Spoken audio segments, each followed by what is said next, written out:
Fala concurseiro, eu sou o professor Ian Marques, responsável pela disciplina de Biologia aqui no DSO, Direito Simples e Objetivo, e estou aqui para trazer para você um conteúdo diferenciado e interessante dentro da Biologia, que nós vamos chamar de Introdução à Genética Forense. Você vai entender o que é essa área da genética e para que ela serve, tá certo? Então acompanha comigo aqui no slide. O nosso bloco vai se chamar Introdução, ficou intitulado como Introdução à Genética Forense, mas a gente tem que começar conceituando, né? Você precisa entender o que é isso, o que é essa tal da genética forense. Antes disso, eu vou me apresentar, vou primeiro te convidar para seguir nas redes sociais, tá aí, @professor Ian Marques. Eu sou perito criminal aqui na Polícia Científica de Goiás já há 19 anos, sou mestre em genética e trabalho no laboratório de biologia e genética forense. Então, a minha formação é toda voltada para a área de biológicas, apesar de ser farmacêutico, e estou aqui cuidando da disciplina de biologia, apresentando ela de um jeito diferente, assertivo e cheio de exemplo prático para você aqui no DSO. Bom, então tá aqui, antes da gente iniciar, os meus contatos para eventuais dúvidas mais tradicionais, quiserem, tem um e-mail ou pode usar o @ do Instagram ou do Facebook também para tirar suas dúvidas. Bom, a gente vai começar então conceituando o que é essa tal da genética forense. O que é genética forense? Bom, a parte de genética, né, assim, acho que todo mundo, pelo menos uma vez na vida lá do ensino médio, lembra do tal da adenina, timina, citosina e guanina. Eu não vou te entupir desse conteúdo aqui, né, a ideia aqui é trazer um conteúdo mais aplicado, mais diferenciado e que você possa aprender ao invés de só memorizar. Então, a genética forense, ela utiliza a genética, né, é um ramo da genética, que essa genética, normalmente, lá no ensino médio, a gente lembra que ela serve para diagnosticar doença, quer dizer, ou saber das suas características, né? Por que eu sou careca? Por que eu tenho os olhos azuis? Por que eu sou hipertenso? Ou por que eu tenho anemia falciforme? Quer dizer, são doenças e características relacionadas à transmissão do DNA. Então, lá na genética básica, a gente aprendeu que metade das nossas características veio da nossa mãe e a metade do nosso pai. E a gente aprendeu muito a questão da genética voltada para a síntese de proteína. Só que aqui na genética forense, não é essas regiões que a gente estuda. Na genética forense, é o uso do DNA para resolver alguma demanda judicial. Você tem que pensar isso. Forense vem de fórum. Então, é o uso do DNA para resolver alguma demanda judicial. Que é claro que o mais famosão é o CSA e etc., que é o uso da genética para resolver demandas criminais, mas não é só demanda criminal que a genética ajuda a resolver. Você consegue pensar algum caso que não é na área criminal? Porque na área criminal a gente vai pensar se houve violência sexual, por exemplo, se eu vou comparar o material que foi isolado masculino na vagina da vítima, por exemplo, e comparar com o suspeito, eu estou ajudando a resolver um crime. Usar o DNA para resolver um crime. E na área civil, que está envolvendo dinheiro, consegue pensar em alguma coisa? Vou te ajudar. A paternidade, por exemplo. O exame de paternidade na área civil, eu vou, através da análise do DNA de uma criança, de um filho, da mãe. Metade das características dessa criança veio da mãe. A outra metade tem que ter vindo de quem? Do pai. Então, o exame de paternidade é um teste que, no caso da paternidade na área civil, ele pode ser consentido ou via judicial, e o exame de DNA que vai resolver aquela demanda. É o que o Ratinho faz lá no programa dele. Então, toda aquela confusão lá é o uso da genética forense para resolver uma demanda que pode ser na área civil ou na área criminal. Tá certo? Então, é o uso da genética para resolver alguma demanda judicial, essa definição.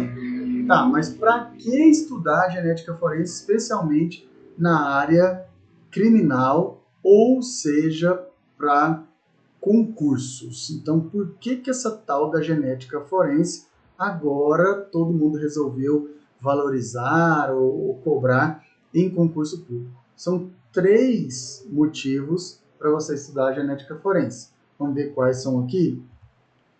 Primeira coisa, porque como cai em vários concursos públicos, especialmente da área policial, mas não quer dizer que é só da área policial não, pessoal. Então, muitas vezes, as bancas, por exemplo, um concurso na área de educação que cai alguma coisa na área de biológicas, um concurso na área de bombeiro que cai biologia, um concurso de papiloscopista, por exemplo, também.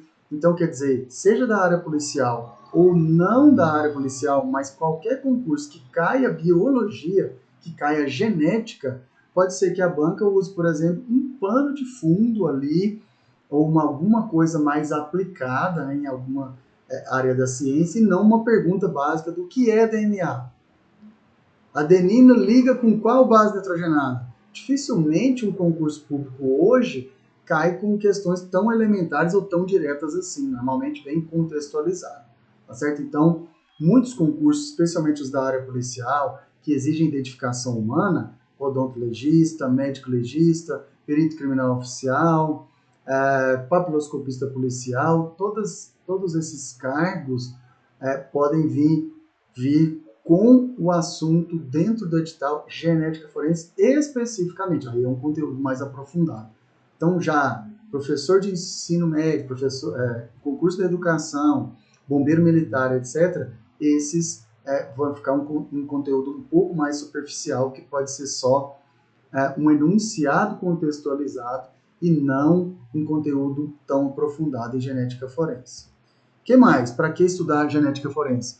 Porque se você for um médico legista, um odontologista, um perito criminal, ainda que não seja da área de biológicas, por exemplo, mas o que um perito criminal no dia a dia ele vai precisar da genética forense? Eu sou engenheiro, sou físico, mas se tiver a possibilidade de você atuar, por exemplo, em local de crime, você vai precisar de entender da genética forense, por exemplo, para saber que se você não usa os equipamentos de proteção individual, se você não cuida do vestígio e não só de você, porque se tem um homicídio, tem sangue e tal, normalmente a pessoa está com medo de se contaminar, mas ela esquece que ela também pode contaminar a amostra. Então, se você vai atuar lá no futuro, ainda que não seja cobrado no seu concurso, sei lá, talvez delegado de polícia, agente, escrivão, não interessa, mas se você for um profissional da segurança pública, um policial militar, um bombeiro militar, você vai precisar da genética forense, ainda que seja só para você não contaminar os vestígios ali até a chegada do perito criminal, que esse sim vai ter que entender da genética forense para perceber o que aconteceu ali. Por exemplo, aqui, ó. Quem bebeu nessa caneca deixou aqui células epiteliais que tem ali o seu DNA, que pode ser amplificado e comparado com o suspeito para dizer quem foi que bebeu naquela caneca ali, por exemplo. Existe DNA no toque, existe DNA no sangue, então tudo isso pode ser usado para ajudar a resolver crimes, consequentemente demandas judiciais. E por último, se você é um biólogo, se você é um biomédico, se você é um farmacêutico, se você é um profissional da área de saúde, além disso tudo, você pode atuar lá na frente como um geneticista forense. Quer dizer, seja na pesquisa, no âmbito da pesquisa, lá da universidade, ou você vai fazer um concurso para biólogo, professor da Universidade Federal do Rio de Janeiro. Quer dizer, lá dentro você pode desenvolver pesquisas, ou então como aluno também, a mesma coisa, você pode estudar a genética forense, que é uma área que cresce muito, tem ganhado visibilidade devido à sua importância, e quanto mais raro o conhecimento, mais valorizado ele é. Pensa nisso. Bom, e a gente vai falar agora, tratar de algumas curiosidades sobre o exame de DNA, para que sirva como um pano de fundo para você entender como uma introdução da genética forense, você entender para que serve esse tal do DNA quando a gente vai fazer um exame para resolver algum crime. Olha só, dentro da genética forense, o que vocês imaginam? O exame de DNA, ele é mais uma ferramenta de acusação ou de defesa? O que vocês acham? DNA, ele é para falar quem foi ou para falar quem não foi? Mais. Ele é mais para falar quem foi ou mais para falar quem não foi? Pode pensar ou responder de uma maneira bastante honesta. Eu tenho certeza que se eu tivesse de frente para você, se fosse uma sala de aula, 90% ia falar que o DNA é uma ferramenta de acusação. Por quê? Se você for pensar, o primeiro caso de genética forense resolvido no mundo foi no princípio dos anos 80, então muito recente. Por causa dessa recenticidade, a genética forense ela tem se desenvolvido de uma maneira assustadora. E isso faz com que a sociedade não consiga acompanhar essa ciência. Quer dizer, o próprio geneticista forense tem dificuldade. Agora, você imagina quem só assiste TikTok, YouTube ou streaming. Assim, quer dizer, as pessoas estão se informando, é uma informação muito superficial hoje em dia, e acaba que ficou com o do passado, que o DNA é uma ferramenta de acusação. A expectativa da investigação mesmo, até dos profissionais de direito, é que, assim, se eu fizer um pedido ali, manda uma camiseta que foi encontrada no local de crime para o laboratório, vai dizer até o endereço, o CPF e a foto da pessoa. Quer dizer, pensa o DNA como uma maneira de acusar, de dizer quem foi que estuprou, quem foi que matou, tá percebendo? Bom, lá na frente, pessoal, a gente vai entender que o exame de DNA, quando é uma inclusão, você inclui com alguma probabilidade. O que a gente vai fazer é dizer quantas vezes é mais provável que o Ian tenha violentado aquela menina, já que bate o DNA do Ian com o que foi encontrado na vagina dela, do que outra pessoa na população. Então, é um cálculo estatístico, que na linguagem leiga você conhece como tal do 99,99999, que nunca chega a 100%. Agora, se é uma exclusão de paternidade, uma exclusão, quer dizer, o DNA do Ian é diferente do DNA que foi encontrado na vagina daquela vítima. Aí, a resposta, pessoal, é 100%. Quer dizer, aquele DNA, ele não é do Ian definitivamente. Isso aqui é só para ilustrar que o exame de DNA, ele pode sim ser uma ferramenta fortíssima da defesa, quando é uma exclusão, é óbvio. Porque, na verdade, é uma balança, não é isso? Apesar de que todo mundo pensava que DNA é uma ferramenta de acusação, mas, se bem utilizado, ele pode ser uma excelente ferramenta de defesa, até porque uma exclusão exclui com 100%. Tá certo? Mas, na verdade, a resposta para essa pergunta é que o DNA, como todas as provas periciais, né, ele é o fiel da balança, que ele pode ser tanto de acusação quanto de defesa. Para materializar isso, porque não é muito difundido o exame de DNA para ajudar na defesa, eu te convido a conhecer o Innocence Project, que é uma organização não governamental que é feita para utilizar o exame de DNA para reparar injustiças. Pessoas que estão condenadas, estão inclusive cumprindo pena. Usar o exame de DNA, então lá tem advogado, lá tem juristas, lá tem geneticistas nesse projeto, estudar os casos e usar o DNA que não foi utilizado, ou então usar o DNA de uma forma mais precisa para reparar injustiças, quer dizer, provar inocência de pessoas que estão condenadas. Bom, o exame de DNA, ele é infalível? Isso aqui é outro mito. Como toda ciência, existe toda técnica laboratorial, existe falso positivo, falso negativo, sensibilidade, especificidade. No DNA não é diferente. Ian, você está falando mal do DNA? Não, estou falando a verdade. O exame de DNA, se bem utilizado, ele pode ser uma ferramenta espetacular, tanto de acusação quanto de defesa. Mas pensa no seguinte aqui comigo, olha só. Vamos ver se o exame de DNA ele é infalível. Você tem, sei lá, 15 minutos de aula. 15 minutos de aula, vou citar um exemplo prático e você vai resolver. E vai me responder se esse exame de DNA, se ele é infalível ou não é infalível. Olha só, tem uma menina que é virgem, tá? Ela é virgem, ela tem 27 anos, não precisa dar risadinha, fazer comichão, nada disso aí onde você está me assistindo, não. Então vamos pensar nessa situação hipotética, tá? Essa pessoa, ela perdeu a virgindade e ela fala assim, ó, eu perdi a virgindade com fulano de tal. Com Ian. Vou me colocar aqui na posição só para ser didático, tá? Para você entender. Está me acusando de ser o pai do filho dela. Bom, essa demanda judicial, seja com violência ou sem violência, quem vai resolver, quer dizer, se foi com violência, é crime. Se foi sem violência, é área civil. Mas tem um exame que vai resolver essa parada. Se ela ficou grávida, se ela teve um filho, se ela afirma que perdeu a virgindade e daquela relação que ela perdeu a virgindade, que ela ficou grávida, acompanha o raciocínio? Então, o exame de DNA vai resolver essa parada.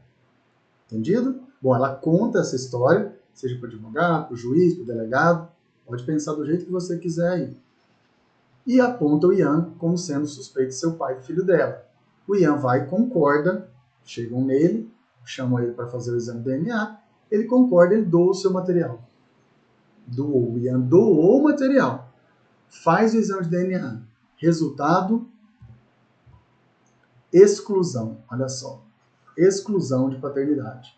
Então, o exame de DNA, ele está me ajudando. O Ian está sendo excluído de ser o pai daquela criança. O que pode ter acontecido, pessoal? O que foi a primeira coisa que você pensou? Sem hipocrisia. Tenho certeza que você pensou que a menina está mentindo. Então, quer dizer, ela teve relação com outra pessoa e está mentindo que só teve relação com o Ian, que perdeu a virgindade com o Ian e que daquela relação nasceu uma criança. Ora, o exame de DNA é uma ferramenta tão poderosa, tão superestimada, tida como infalível, que se você perguntar para essa menina de 27 anos, talvez até ela mesma, ao abrir o exame de DNA e ver que deu uma exclusão, ela vai ficar pensando, meu Deus, será que eu tomei muita vodka aquele dia? O que aconteceu e tal? Sim, até ela vai duvidar dela mesma, vai acreditar mais no exame de DNA do que nela mesma. Pessoal, o exame de DNA, ele não é infalível. Como eu disse, tudo em ciência tem falso positivo, falso negativo, sensibilidade e especificidade. É claro que o exame de DNA é uma ferramenta poderosa, porque tudo disso que eu disse, os fatores, eles são poucos em relação a outras técnicas, mas eles existem. E tem uma coisa muito simples que pode ter acontecido, do Ian ser o pai daquela criança e o exame deu negativo. O que você pensou? O que você pensou? Estou te dando um tempo para você raciocinar pericialmente. O Ian é o pai, mas o exame deu negativo. O que pode ter acontecido? Bom, eu sei que os CSI Lovers, né, aí deve às vezes assistir algum episódio e aí tem conhecimento, ou então tem conhecimento em genética, aí já pensou em quimerismo, em mosaico, em transfusão sanguínea, né, em transplante de medula. São situações que podem ter acontecido mesmo, mas tem uma super simples que pode ter acontecido e que torna o exame de DNA falível. Quer dizer, ele não é infalível. Troca de amostra. Então o Ian pode ter ido ao laboratório, doado o material dele, dentro do laboratório pode ter trocado a amostra, pode repetir 50 mil vezes em laboratório diferente, que o exame de DNA vai continuar dando negativo. Percebeu? Então, exame de DNA, ele é infalível? Não. Existem vários problemas de técnica ou de pré-laboratorial, né, laboratorial e pós-laboratorial, que pode culminar a uma conclusão errada do exame de DNA. E a genética forense, ela é ciência, então entender isso é minha função de fazer você aprender. Bom, mas a gente está aqui só na parte de introdução, então a gente não vai aprofundar, só citando casos interessantes aqui. Então, quer dizer, olha só, pode ter tido troca ou por fraude ou erro laboratorial mesmo, e isso culminar no exame negativo. Pessoal, gêmeos monozigóticos, eles são idênticos? Uma pergunta engraçada aqui, quase que retórica. Eu estou te perguntando o seguinte, gêmeo idêntico é idêntico?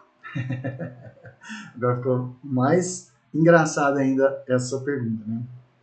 É que, na verdade, lá no ensino médio, a gente aprendeu que o DNA é único, exceto para gêmeo monozigótico, como se gêmeo monozigótico tivesse o mesmo DNA. E hoje já é sabido que esse DNA, da primeira adenina à última timina, mesmo em gêmeos monozigóticos, ele não é igual. Olha só, trouxe uma notícia aqui de jornalismo mesmo, né? Não especializada, só para você entender. Estudo de DNA mostra como gêmeos idênticos se distinguem. Entenda, pesquisa detalhada conseguiu quantificar diferenças genéticas que surgem no começo da gestação. Então, essas diferenças genéticas são mutações. Essas mutações, elas podem se acumular ao longo da vida dos gêmeos monozigóticos, e essas mutações, elas são do tipo SNP, que é uma única base nitrogenada, quer dizer, é possível diferenciar gêmeos monozigóticos com exame de DNA? É. A impressão digital é tranquila, acho que todo mundo sabe que ela é única. Então, um gêmeo monozigótico tem uma impressão digital, o outro tem outra. O que nem todo mundo sabe, porque ainda está com o conceito lá do ensino médio, é que gêmeos monozigóticos podem ser diferenciados, inclusive com exame de DNA, porque tem ali mutações. E agora, para a gente caminhando para o fim aqui, a gente vai ver que tipo de crime que o exame de DNA ajuda a resolver. Então, a gente pode pensar crimes de violência sexual. É possível separar, por causa da estrutura celular, os espermatozoides de células não espermatozoides, que são as células epiteliais, por exemplo, aqui, ó, aqui célula epitelial. Essa célula epitelial é de quem? Da vítima. E o espermatozoide do agressor. Então, em caso de violência sexual, é possível fazer uma extração diferencial e eu dizer para a investigação, olha, esse DNA aqui é da vítima e esse DNA aqui é do agressor. Então, por comparação, eu consigo ajudar a resolver aquele crime sexual.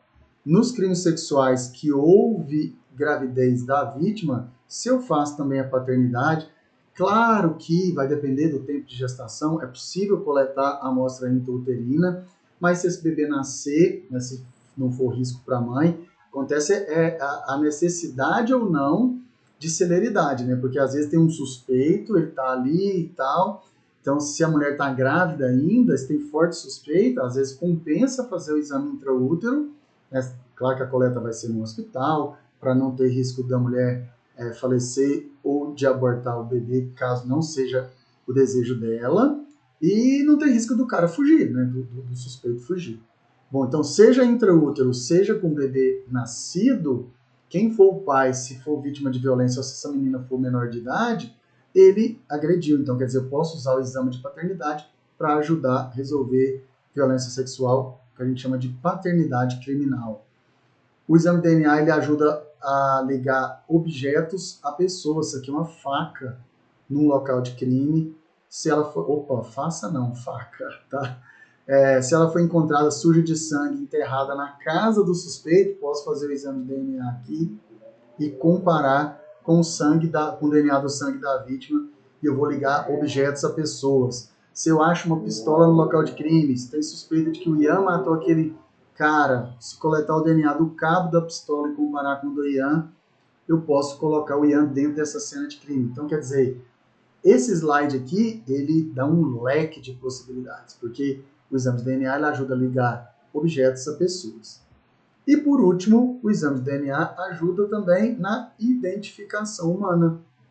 Se eu tenho aqui um cadáver estágio avançado de decomposição, pode ser que por impressão digital eu não consiga identificar esse cadáver, não consiga achar o dentista dele para fazer a arcada dentária, e sobra para quem? Para o exame de DNA. Então, DNA ele ajuda também na identificação humana, identificação de cadáveres. Bom, e aí, CSI Lovers? O exame de DNA, ele é igual ao que é feito no CSI? A resposta aqui é simples, né? Não. E por quê? Porque no CSI, se a gente for pensar, o perito ele vai no local, ele passa lá o suave, que é o cotonete de perito, numa mancha de sangue, coloca no equipamento, sai até a identidade com a foto da pessoa, o endereço, etc. Então, assim, na vida real não tem essa fantasia. O que acontece na vida real é que o exame de DNA ele é por comparação. Comparação do quê? Então, aqui, vou pôr aqui a palavra, ó. Comparação. Comparação do que com o que? A amostra questionada é aquela que eu não sei de quem é o DNA, e a amostra referência é o meu padrão. Então, é uma comparação de um tipo de amostra com outra amostra questionada com a amostra referência, que é o padrão. Então, violência sexual, por exemplo, amostra questionada, coletada no ânus da vítima. Amostra referência, coletada suave oral do suspeito, por exemplo, é a amostra questionada, ou referência, tá certo? Isso, o exame de DNA no CSI. E para a gente fechar o nosso conteúdo, vou colocar aqui uma questão de prova para você perceber que mesmo a parte de introdução à genética forense cai em concurso. Em relação à identificação por meio do DNA, analise as afirmativas a seguir. Primeira afirmativa. O DNA ele apresenta características únicas para cada indivíduo, com exceção dos gêmeos idênticos, ou seja, gêmeos univitelínicos ou homozigotos. Aqui está falso, porque o DNA é único, inclusive para gêmeos monozigóticos ou gêmeos univitelínicos. A gente acabou de ver que eles não são tão idênticos assim. 2. A escolha do método de exame de DNA para resolver crime, ele vai depender da qualidade e da quantidade de DNA que possa ser recuperado, do material de prova e de amostra referência. Tá correto, porque tudo depende do tipo de amostra, a técnica que eu vou usar. Um osso é muito mais difícil eu conseguir DNA do que uma amostra de sangue. Um cadáver podre, né, assim, estágio avançado de decomposição, é muito mais difícil de obter DNA do que um cadáver fresco, por exemplo. Então, essa está correta. E a 3, quando não se conta com volumes apreciáveis de DNA, a técnica de PCR é o procedimento de escolha devido ao seu alto nível de sensibilidade. Então, o que acontece é exatamente isso, que a reação de PCR, eu tenho pouco volume de amostra no local de crime e consigo transformar em milhões de cópias. Ninguém conhecia essa tal de PCR, agora com a pandemia do Covid-19, ficou conhecido por causa do diagnóstico molecular da doença. Bom, pessoal, então é o que eu tinha para trazer para vocês sobre introdução à genética forense. Espero ter sido claro. Deixo aqui meus contatos, convite para seguir nas redes sociais mais uma vez. Te vejo numa próxima oportunidade com um novo assunto da biologia aqui do DSO.